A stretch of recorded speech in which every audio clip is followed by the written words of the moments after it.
Among the many materials that an artist may choose, there is none that frustrates the conservator as much as wax.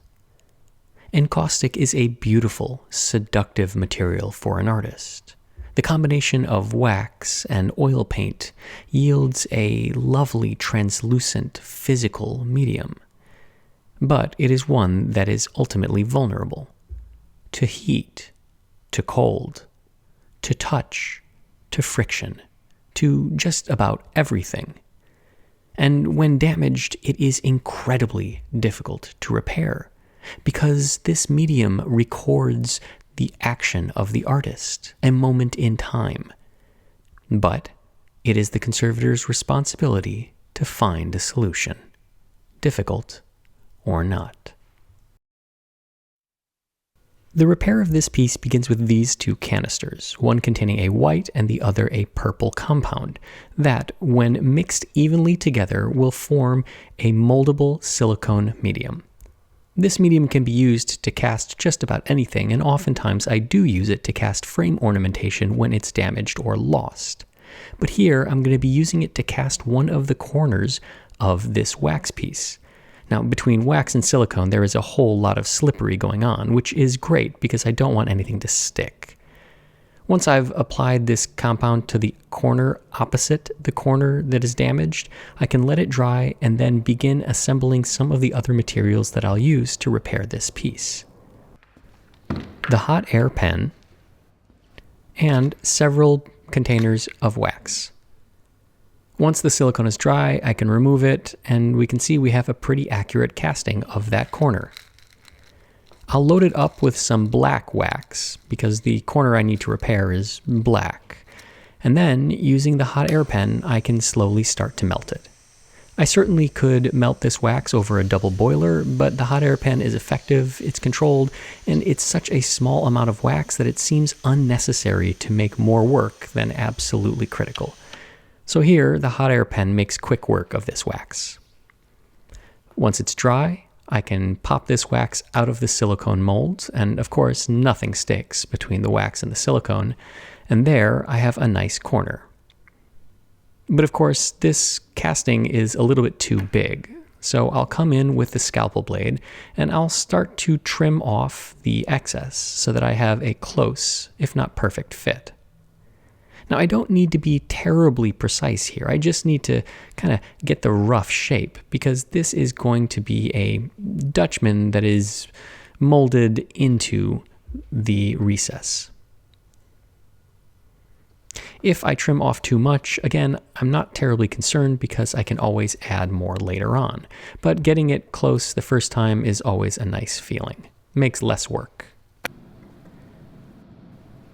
With a little bit more trimming, it should be good to go. I'm also undercutting the bottom so that it fits over the existing wax. Now, in addition to undercutting the bottom, I need to trim off the top a little bit to make sure that it's approximately the same depth. Again, using a sharp scalpel blade makes quick work of this soft wax. Now, once I'm satisfied with the fit of the wax, even though it has broken in two, as you can see, I can still use it.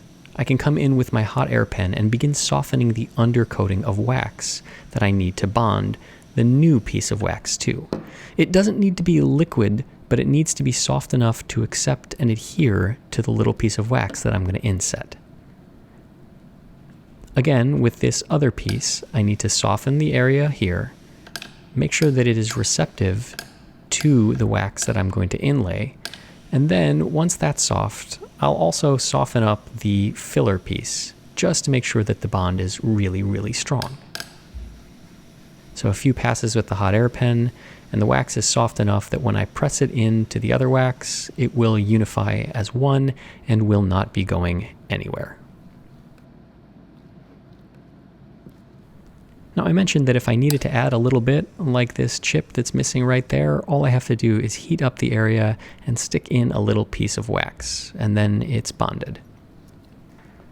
Using the hot air pen is a great tool for this particular instance because it allows me to control two factors. One, the heat. I can have this air very hot or very mild. And two, I can control the volume of air that is flowing out, from a little breeze to a torrent. And so I will start softening up this wax, adding some as needed, softening, adding, using the air to shape the wax. Because, of course, even though I have a silicone spatula, you can see that it does leave marks. Soft wax receives marks from just about anything, even silicone. So more shaping, more fitting, using my rubber gloves to mold this piece into its position. And then, once I think I've got it, I will let it cool and let it dry for the final shaping. The final shaping is done with scalpel, spatula, my hands, just about any tool that will get the desired effect that I need. There are no limits here. Everything is fair game. Now, if the black was the easy part, the white is going to be much more difficult because it is not opaque, it is translucent. A combination of clear and white wax is melted together in this little container with the hot air pen until I have a homogeneous solution. And then, once it's liquid, I can take it over to the wax and I can pour it on to the missing area. It looks like this encaustic piece was banged, and so the area of damage isn't crisp or clean, it's kind of gnarly, and so I'm going to overfill the entire area with this wax. Now, obviously, this is not fully reversible. Yes, it can be cut out and pulled out or melted out, but there is no way to bond anything to wax without it being somewhat permanent. There is no adhesive that I can apply to this wax that wouldn't be problematic. Heat-activated adhesives would, of course, need heat, which would damage the original wax. And so this is the solution that works. It is imperfect, but in dealing with many artists, this is the one that I have found that is universally acceptable and achieves the best result. So once that wax has dried, you can see all I have to do is come back with the scalpel and start to shape it, just making sure it has an uneven surface and texture that matches the other areas. And finally, once I'm done with all of the shaping of the wax, I can come in and deal with the surface. This piece also had lots of surface imperfections, fingerprints, smudges, scratches, scuffs, you name it.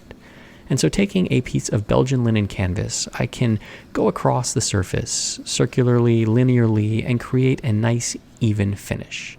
After working with the linen a bit, I can switch over to some wool felt and remove any marks the linen may have left. This is akin to switching to finer and finer sandpaper to remove the marks from a coarser grit.